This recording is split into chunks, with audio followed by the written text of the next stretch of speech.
Hi there. I'm going to talk today about using Reverb with orchestral sample libraries. This is a kind of first look, a bit of an overview. So the first thing we're going to do is we're going to check out a few different reverbs and see what the differences in sound is between them.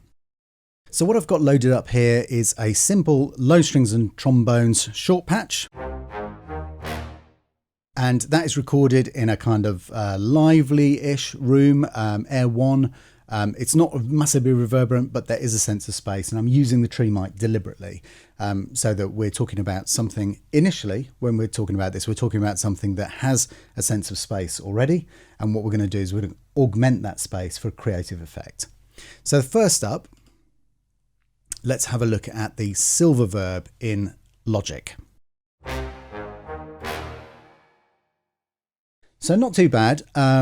What you'll hear there is it has quite a kind of metallic raspy sound, and it's a very system light reverb. So the next one we're going to try is Space Designer, and this is an IR reverb, so impulse response reverb, a sampling of a real space, which is then synthesized, and you can feed sound through it, and it reproduces the sound of the space using all of the sound that you're putting into it.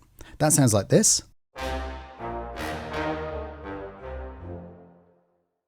So that's quite a nice sound as well. That's an IR. Let's check out a more advanced algorithmic reverb, and this one I really like is FabFilters Pro R.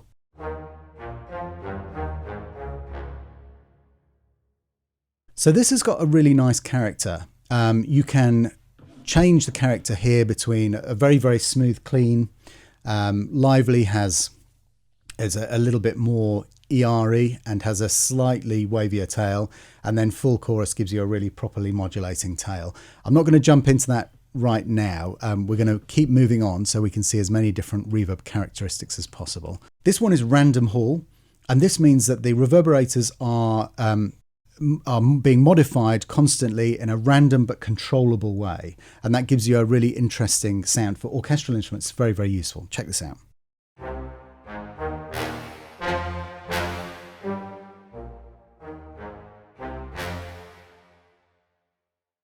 So nice and smooth, even when you have the really raspy, kind of trombones really kind of giving it some, it still sounds smooth. The start of the reverb builds up slightly differently each time. So that's a really useful one for orchestral sounds. Check out this Lex plate. Plate reverb, as the name suggests, a plate of metal suspended by springs. The sound is fed into it, the plate vibrates, and then you get, use the sound that comes out.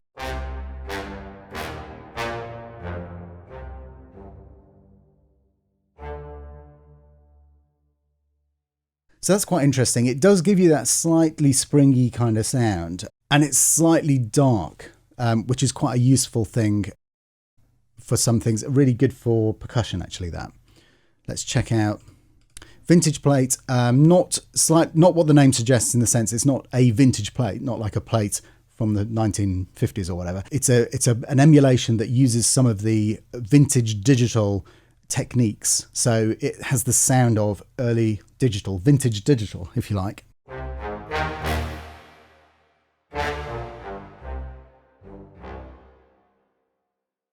So it's interesting, and that does start to take us slightly back to the more metallic, buzzy end of the spectrum. But again, all of these things are kind of useful for different purposes, so it's worth going through them all.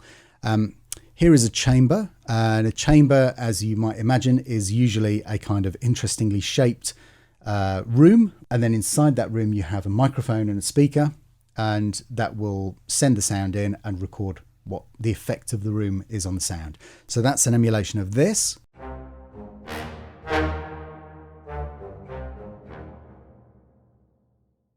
Again, an interesting and different characteristic is also kind of tends towards the kind of dark end of the scale. We can get an interesting effect by turning the reverb time right up and maybe just nudging the high cut up slightly.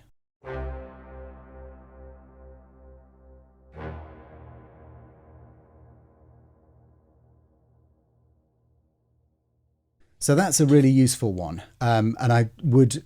It's almost like those algorithmic reverbs like EOS and you know, like the reverb element of the black hole reverb, which we'll have a look at in a minute.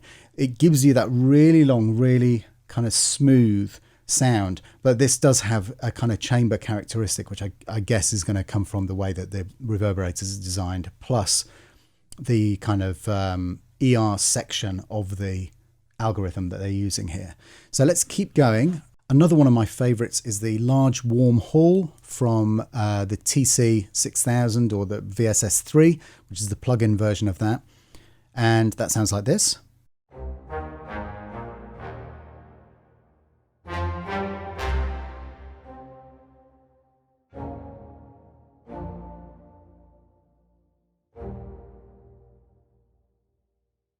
So I really like this. It has an interesting start.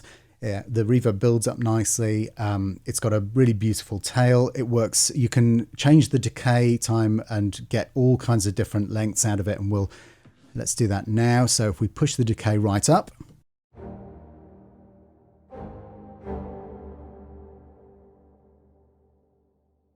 beautifully smooth. And then we can get that kind of shorter hall sound.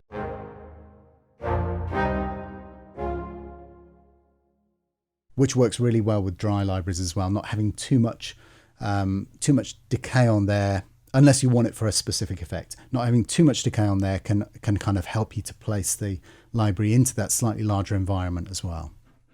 So, last but not least, black hole special effect.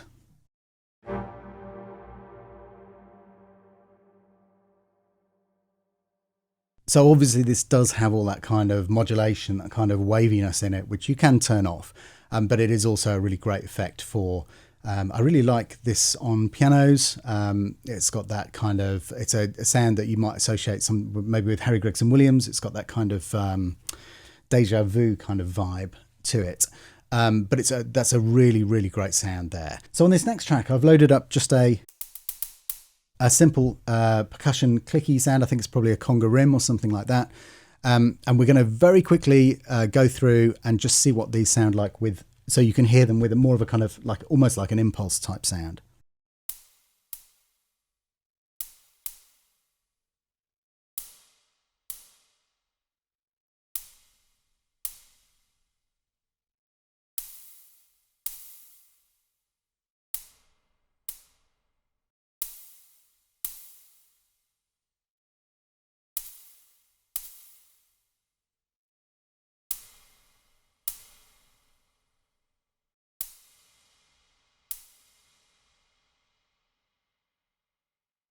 So next we're going to look at what can you do creatively to alter the effect of the reverb that you're using.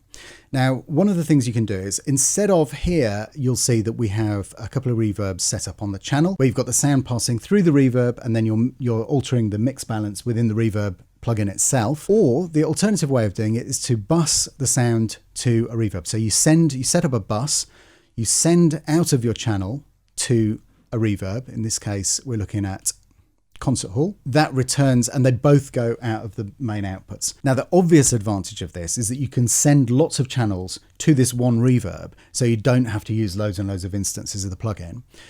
It'll tend to be more for reverbs when you're setting up an overall sound for your virtual orchestra, say, and when you want to get a very specific kind of sound, like let's say you've got a flute soloing and you want to put a really, really huge long reverb on that. You can, that's sometimes easy to just do on the channel. But let's look at this. So we've got our concert hall reverb set up.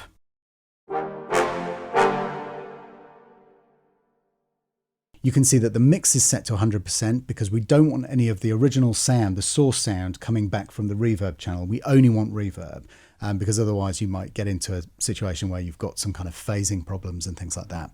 There's a couple of things that we can add to this or affect in different ways to kind of change the sound of the reverb. And I'm going to show you using a separate EQ plugin.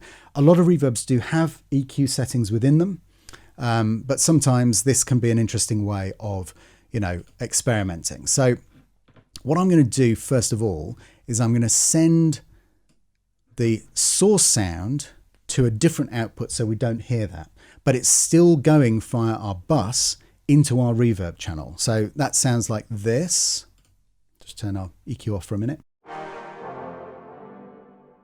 So that's just the reverb you're hearing now. Now, let's turn our EQ on. Okay, so we've put a tiny bit of shelf here. Let's make that a bit more extreme.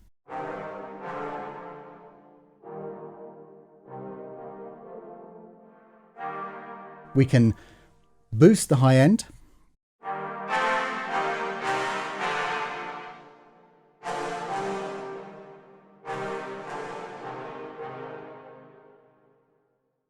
There's going to be a certain point where we go above the cutoff of the reverb. So if you find that you're trying to boost some air in your reverb sound and you can't work out why it's not coming, then it might be that you've got a high cut within the reverb itself. So let's just turn this right up here.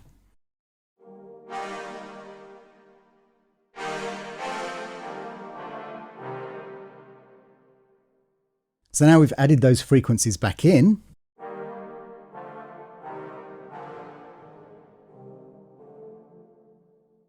You can see that we can vary the sound quite a lot there. So let's try those two things. So let's try darkening it. And we'll put our original sound back in and have a listen to how that's affected things.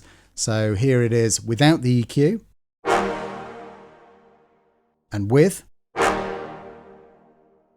Quite a dramatic effect. And let's look at a high frequency boost. And here it is again without the EQ and with.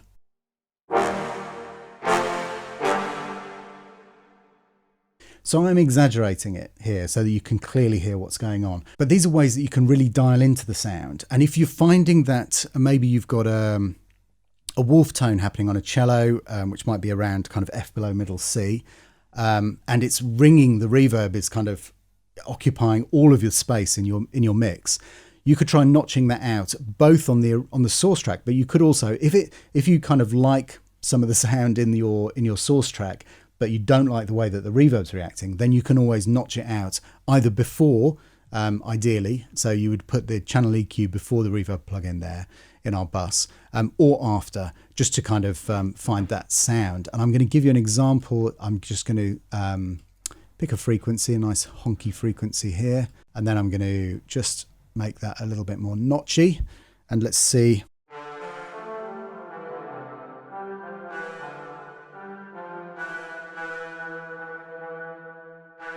So we're getting a kind of,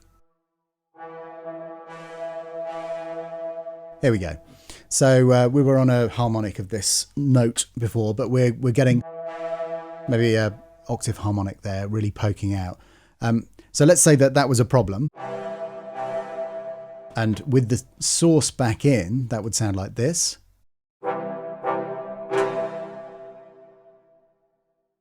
And then you could use that. So we'll bring it back down. Obviously we're boosting, there's no problem there, but we're assuming that there was. Now we've put a cut in and it's gone. So this is a way that you can also fix things that might be bothering you about the sound of your reverb. Now let's turn that back off again. We'll put a little bit of air back in and let's look at a couple of other effects. So taking our source out again. What about putting a compressor in? Well, I've got one set up here.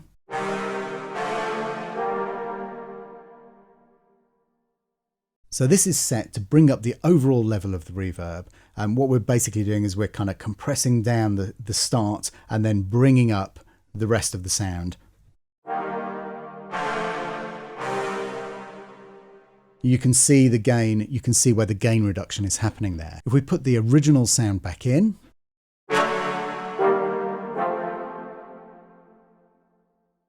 and then take the compressor off.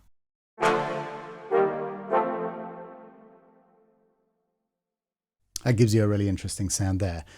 One other thing that is sometimes quite nice to do is to put a delay after the reverb as well. So just give you a quick example of what this sounds like.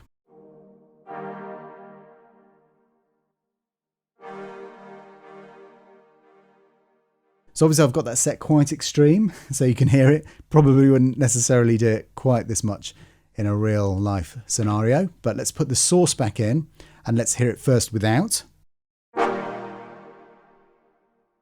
and then with.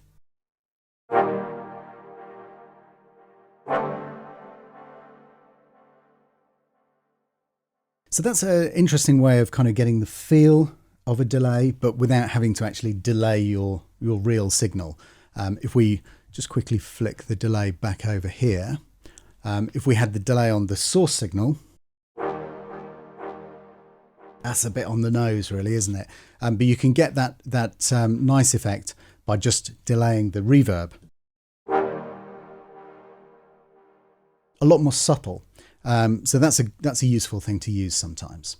Now, I talked briefly about using a reverb as a kind of, a one reverb that you're sending a lot of tracks to. And that's quite a common way to use reverb to kind of help glue lots of disparate tracks together. It gives you just a little bit of a sense more of space and location. It allows you to fill in the gaps in between the sounds, if you like, so that there's always something that is kind of moving and undulating in the background while your track is playing. And it's not just about having a big, hall that kind of when you hit a trombone note, it goes wow like that. It's more about having something that's kind of subtle in the background. Obviously, all rules are made to be broken, so I just say that up front. You can take this kind of idea and totally subvert it, use the biggest reverb you can ever think of. I mean, Thomas Newman, some of his stuff with huge reverbs, just so beautiful. So what I'm saying is reverb can be a really useful thing to just give you that final little bit of gloss underneath your track, just to help support everything. It might be interesting to just have a brief diversion to look at how reverbs work. The first reverb that I ever used in a studio when I worked in Carnaby Street in the 90s was a PCM70, Lexicon PCM70. And for its day, this was the high-end reverb. There was a PCM80 and then later on a PCM90. It was a kind of really, respected family of products. So the sound is sent through a high-cut filter to the delay line. This then feeds two diffusers, and you have attack and definition controls to control the quality of the sound through the diffusers. The sound is looped through a reverberator, which you set the size of, and the control over the reverb EQ time as well, frequency response. You've got a pre-delay available to help simulate size, so the kind of it's a bit of a clumsy tool, but having a pre-delay helps you think that you're in a bigger room than you are. I'll show you that in a second as well. And you have early reflections, which in this particular unit are unprocessed sound tapped from the delay line to simulate strong reflections of hard surfaces. Again, for our taste now, probably a slightly blunt tool. So this thing about the early reflections.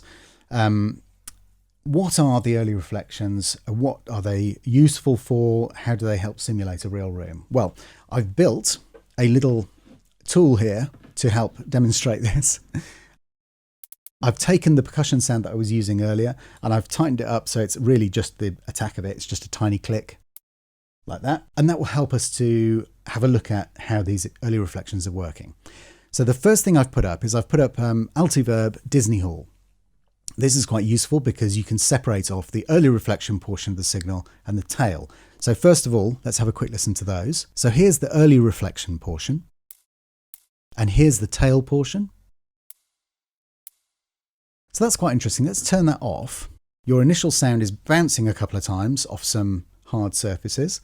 And then the tail is the kind of blended, smooth, gradual fade out of a kind of combination of sounds. So I've made a couple of really, really blunt examples here. So one thing that's commonly reported is that if you have a lot of early reflections before 25 milliseconds, that can give you a really boxy sound. And that's for obvious reasons that you can imagine, having a box room and you'd get all those reflections very quickly.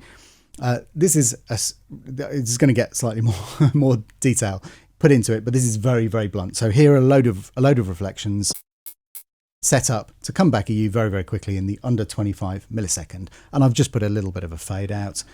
As you can see, I've panned them around a little bit. Now that sounds not very informative from our kind of click. But what does it sound like if you put a real instrument through it? Well, let's have a listen. And I have here a recording of a trumpet, piccolo trumpet, played in an anechoic chamber.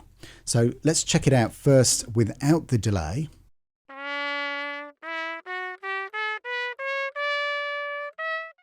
And now let's check out with the delay.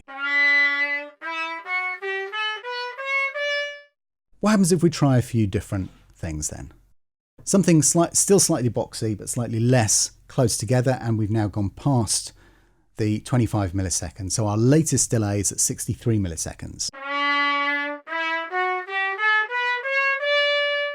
Now, interestingly, we're starting to get the impression of a room here. It still sounds a little bit boxy, but it's starting to sound a bit more real. We're still panning things around. I've introduced a slight filter cutoff so that as the reflections are later, they're slightly losing a little bit more high frequency. So that helps as well. Let's see what happens when we put our reflections starting at about 25 milliseconds and then going on to 118 milliseconds. So again, this is slightly scattered. I've put the volume decay. We've got the frequency cutoff going, and we've got some pans as well. So that sounds like this.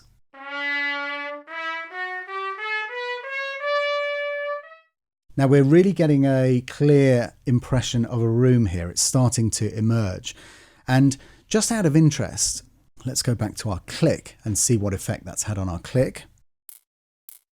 Okay, so that's sounding more like we might expect, say a finger click in some kind of room to sound, as opposed to what we had before, which just sounded awful. Let's go back to our trumpet and let's check out post 100 milliseconds. So we're starting now from 100 milliseconds and we're going to 200 milliseconds-ish. So we've got, again, the same kind of thing. We've got our cutoffs, we've got our pans. Now, in this case, I haven't run the cutoff as a kind of a really steep curve like I did with some of the other ones, because the sound is traveling away from you, and this is to simulate a kind of bigger environment. It's not starting to come back to you until that 100 millisecond point. So by that point, it's probably lost a certain amount of high frequency. This is my kind of warped and twisted logic, by the way, that I'm explaining this. But let's have a listen to the trumpet in this one.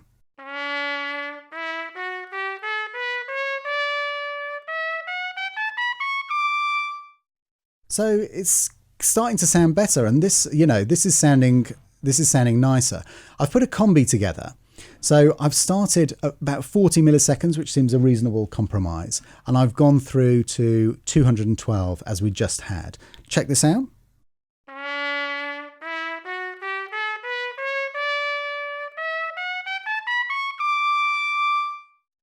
Now that sounds pretty good to me. Let's go back and hear the trumpet through our Altiverb patch. Again, the early reflections, and see what that sounds like. So obviously this is a professional tool which has been tweaked and has all the character and also the ER from the actual hall. So this is going to sound better. But it's interesting that we're able to, with just a really simple delay plugin, we're able to kind of simulate what's going on. And this is kind of the early reverb. This is the early reverb technique of doing this. Let's go back to our delay. And now what I'm going to do is I'm going to add something. I'm going to try adding a tail from the large warm hall. You'll see in here, I've set the early level reflections off. So there's no early reflections at all coming from the VSS3. And I've just balanced up very, very roughly the dry and the reverberant signal from the plugin. So let's turn this one on and see what this sounds like.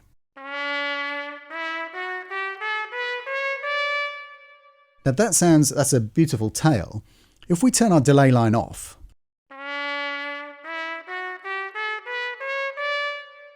and back on,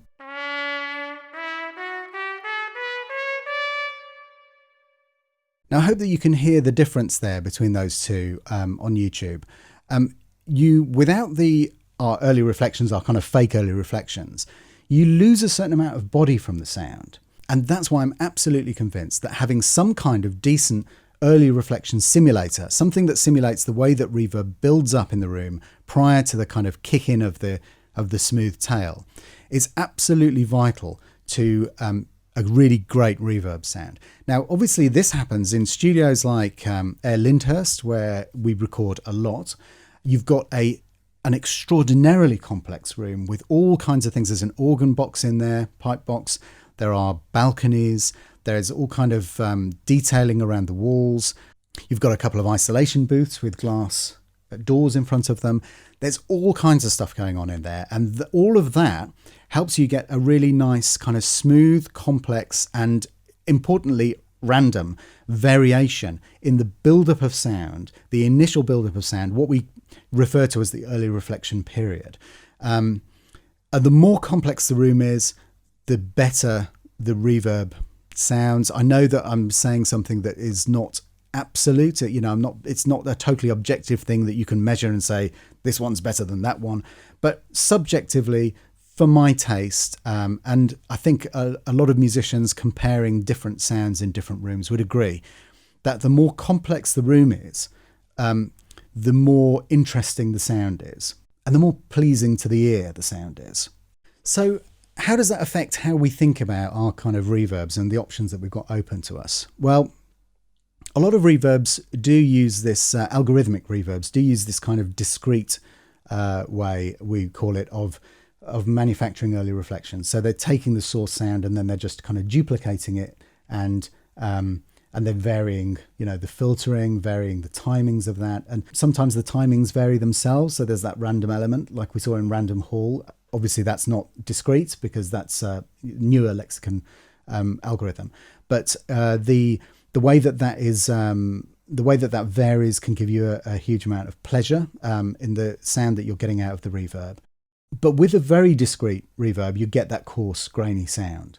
And when you have a more complex algorithm, you get closer to the beautiful room with the complex structure, shape, and walls and all that kind of stuff, which gives you a slightly more blended, smoother sound in the build-up phase. One thing to remember is your reflections in this scenario are applied the same to every single instrument in your mix. And in a real situation, different instruments will have different ER characteristics, different kind of build-ups and early reflection sounds, because they react with the walls of the room and the structure of the room in a different way. This affects the timbre of the instrument as you're listening to it. And so it can be, a really important thing to consider. If you're using algorithmic reverbs and setting them up for different instrument groups, it's often good to just kind of tweak it to make sure that you've got a good sound that matches your instrument group coming back at you through the speakers. Also, some recent research suggests that the perceived reverb size is more affected by the initial build-up than it is by the RT60, and the RT60 being the time taken for the sound in the room to drop by 60 dB. And the reasoning for this is that while the sound is continuing, once the reverberation has dropped by 15 dB, it becomes essentially inaudible underneath the direct sound.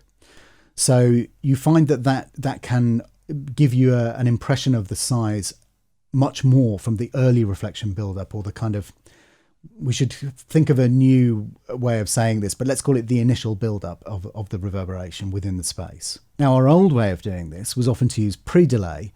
It can sound a bit fake to our ears now, but it's still a useful creative tool. So let's have a quick look at that. So here I've got a simple legato trumpet setup.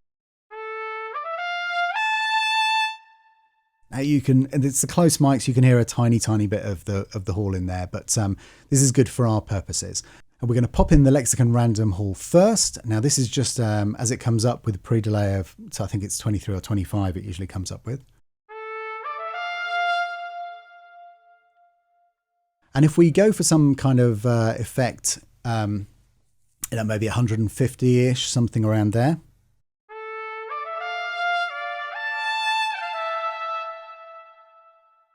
It gives you a really interesting sound.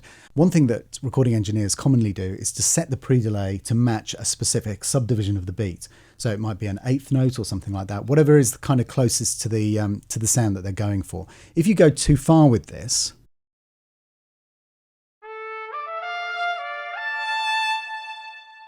and again, I say there's rules are there to be broken, so one person's too far is another person's delight. You get something that kind of detaches itself so much from the source that it starts to sound more like you've put a delay on it rather than you're using a kind of reverb to give you a sense of space. It becomes more of a kind of special effect, I guess. Let's check the same thing out on the VSS3 and just hear how two different reverbs affect this. So again, here we go. Now it's slightly more complicated here because you have two different delay settings. So you've got a pre-delay setting and then a reverb delay setting. So do you want to pre-delay, do you want to insert a delay before the earlier reflections, or do you just want the tail to kick in later? Let's try just the tail first of all.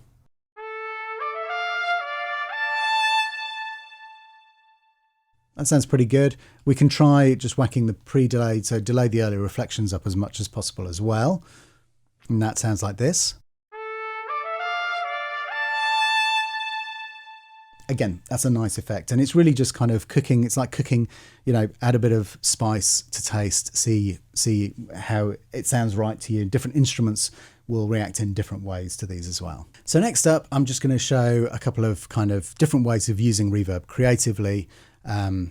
And I've got set up here a low strings patch. I'm just, let me turn my bus send off for a minute.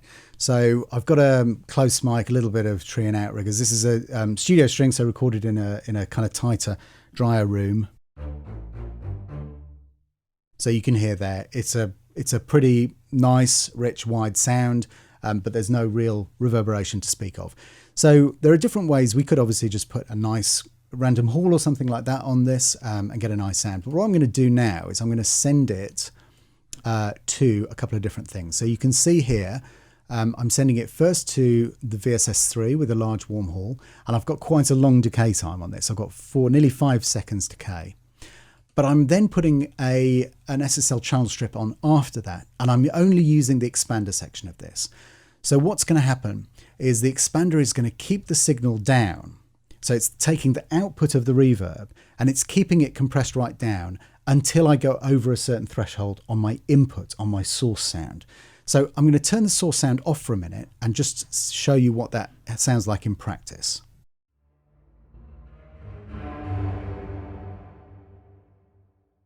So you can hear that only really kicks in when I start playing loud. Let's put the source sound back in and hear what it sounds like.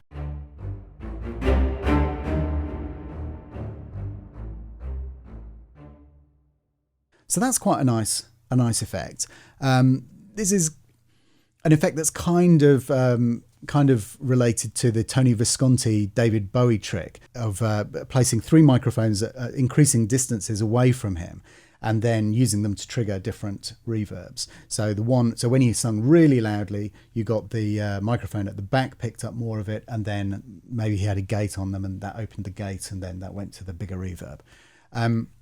Now, one thing that I thought about this, well, I kind of like that, but there is a problem here, which is that everything is going to the reverb. And then the expander is allowing the sound through when the overall level gets up to a certain point. I'm hearing all the other notes as well. How could I make it so it's almost like the kind of the middle piano pedal, so that you only hear the notes? I mean, it's never going to be totally tight, but so you only hear, or you hear more of the notes that you intend to trigger the thing with, and then you can go back to playing quietly and that stuff doesn't go through. Well, the way to do that is to put 2 bus channels. So I'm going now from my first bus channel to the SSL, and again, we've got the expander in there. So I'm sending first of all to bus 3 from my source sound. Bus 3 is over here. That gives me my expander on that channel. And then that channel feeds into bus 4, and bus 4 has the reverb. So we will only hear the reverb when we actually play something loud, but then the expander will close off again. So if you watch the expander section here,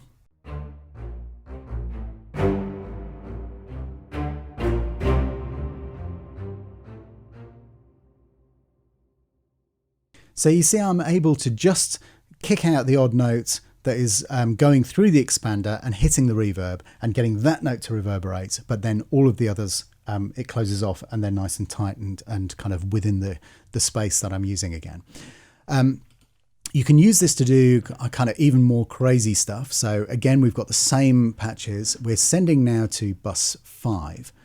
On bus 5, over here, I have my SSL expander set as before, and then that's feeding to bus 6. And on bus 6, I've got a Marshall head, followed by the large warm hall, followed by Roland dimension D, just for a nice crazy sound, and that sounds like this.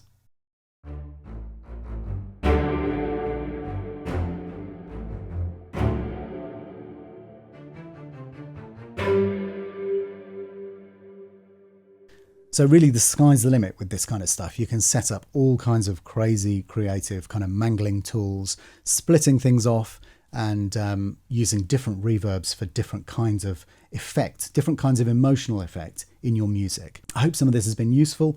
Thank you very much for watching. Keep the comments coming. It's great to get new ideas about what kind of things you want to see, and see you on the next one. Bye-bye.